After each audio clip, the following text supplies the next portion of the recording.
Good morning बच्चों। आज हम क्लास 9th की सोशल साइंस की वर्कशीट नंबर 22 को डिस्कस करेंगे और इस वीडियो में हम इस वर्कशीट के क्वेश्चन आंसर्स को डिस्कस करेंगे। बेटा लास्ट वीडियो में मैंने आपको ये वर्कशीट जो है वो समझाई थी और आज हम इसके क्वेश्चन आंसर्स को डिस्कस कर लेते हैं। तो हमारा पहला क्वेश्चन है बच्चों, समाजवाद में किन विचारों पर विचार किया जाता है?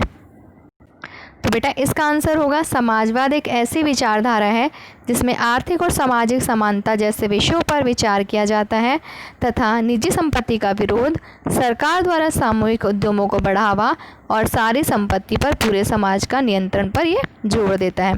तो बेटा समाजवाद जो है उसके अनुसार आर्थिक और सामाजिक समानता होनी चाहिए देश में तथा ये जो निजी संपत्ति है उसका विरोध करता है कि कुछ ही लोगों के हाथ में संपत्ति ना होकर उस पर सरकार का अधिकार हो या समाज पर का अधिकार हो और सरकार द्वारा सामूहिक उद्यमों को बढ़ावा देता है कि सरकार जो है कुछ सामूहिक उद्योग, ऐसे नहीं कि उद्योग जो है निजी व्यक्ति के हाथ में रहे और वो लाभ कमाता रहे, तो सरकार का ही नियंत्रण वो उद्योगों पर चाहते हैं समाजवाद में तथा सारी संपत्ति पर पूरे समाज का नियंत्रण पर ये जोर देता है कि समाज का नियंत्रण होना चाहिए या सरकार का नियंत्रण होना चाहिए संपत्ति पर, वो कुछ ही लोगों की पहुंच तक सीमित नहीं होनी चाहिए।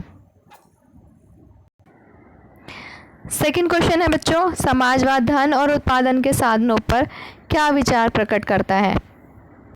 तो इसका आंसर होगा समाजवाद के अनुसार उत्पादन और वितरण समाज या सरकार के हाथों में होना चाहिए, उस पर कोई निजी नियंत्रण नहीं होना चाहिए। तो बेटा जो धन है और उत्पादन है और उसका वितरण है उस पर समाज का अधिकार होना चाहिए या सरकार का अधिकार होना चाहिए, ये किसी निजी नियंत्रण में नहीं होना चाहिए। अब थर्ड क्वेश्चन है, यूरोप में किन किन परिस्थितियों के कारण समाजवाद समर्थक विचार फैले? तो बेटा यहाँ पे हमने इस वर्कशीट में पढ़ा था कि किन किन कारणों से यूरोप में समाजवाद आया था, तो यही हमारे थर्ड क्वेश्चन का आंसर हो जाएगा। तो हम इसको ऐसे लिखेंगे कि निम्नलिखित कारणों से यूरोप में समाजवाद समर्थक फैले।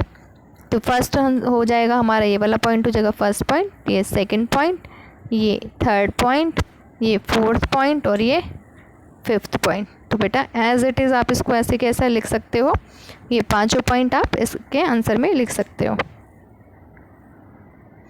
उसके बाद फोर्थ क्वेश्चन है हमारा, रेडिकल आमूल परिवर्तनवादी और लिबरल उदारवादी वैचारिक रूप से किस तरह से अलग थे?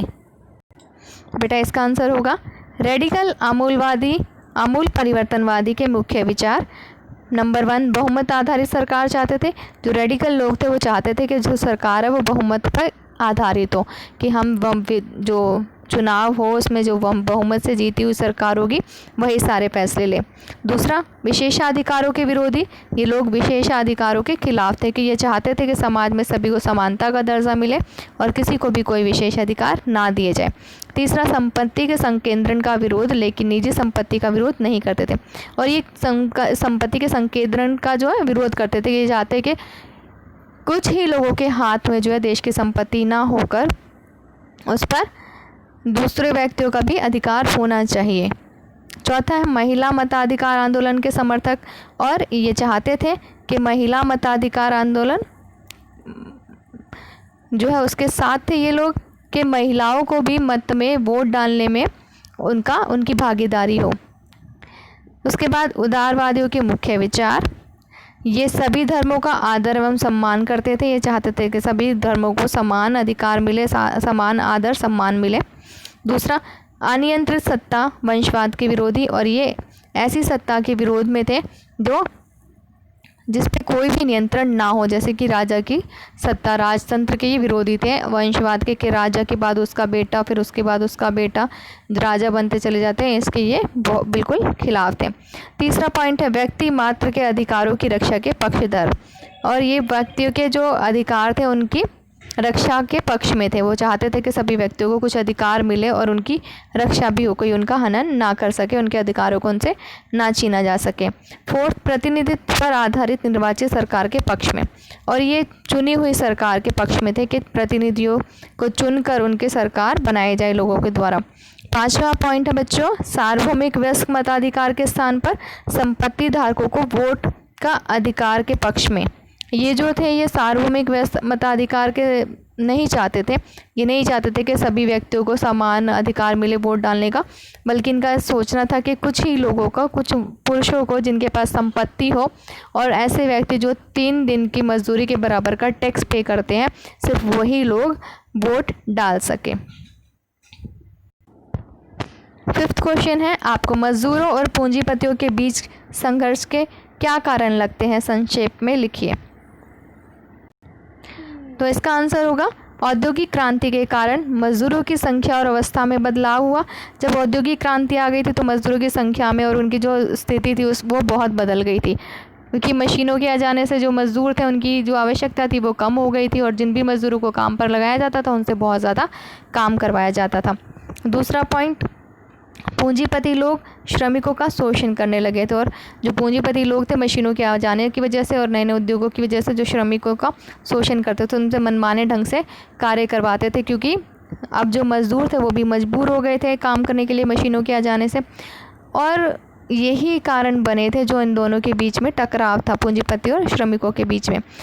तीसरा पॉइंट है, मज़दूरों को कोई भी संघ बनाने और हड़ताल करने पर रोक लगा दी गई थी। 1900 ईस्वी के बाद जो मज़दूर थे उनको संघ और कोई भी हड़ताल करने पर रोक लगा दी गई थी, जिनसे मज़दूरों में बहुत ज़्यादा गुस्सा उत्पन्न हो गया था। 4th पॉइंट है, मज़दूरों को काम के बदले कम मजदूरी दी जाती थी और जो मज़दूर थे उनसे काम के जो घंटे थे वो बहुत ज़्यादा थे, उनसे काम बहुत ज़्यादा कराया जाता था और उसके बदले में जो तनख्वाह दी जाती थी, वेतन दिया जाता था, मजदूरी दी जाती थी, वो बहुत कम दी जाती थी, जिसके कारण उनमें बहुत ही ज़्यादा गुस्सा था और वो विरोध में हो गए थे पूंजीपतियों के। तो यहाँ हमारी ये वर्कशीट कंप्लीट होती है। आई होप बच्चों आपको ये क्वेश्चन आंसर समझ में आ गए होंगे। अगर आपको क्वेश्चन आंसर समझ आ गए हैं तो वीडियो को लाइक कीजिए, शेयर कीजिए और अगर आपने चैनल को सब्सक्राइब नहीं किया है अभी तक तो आप चैनल को सब्सक्राइब भी कर लीजिए, ताकि आगे आने वाली वीडियोज़ की नोटिफिकेशन आपको टाइम पर मिल सके। हैव अ गुड डे बच्चों, बाय बाय।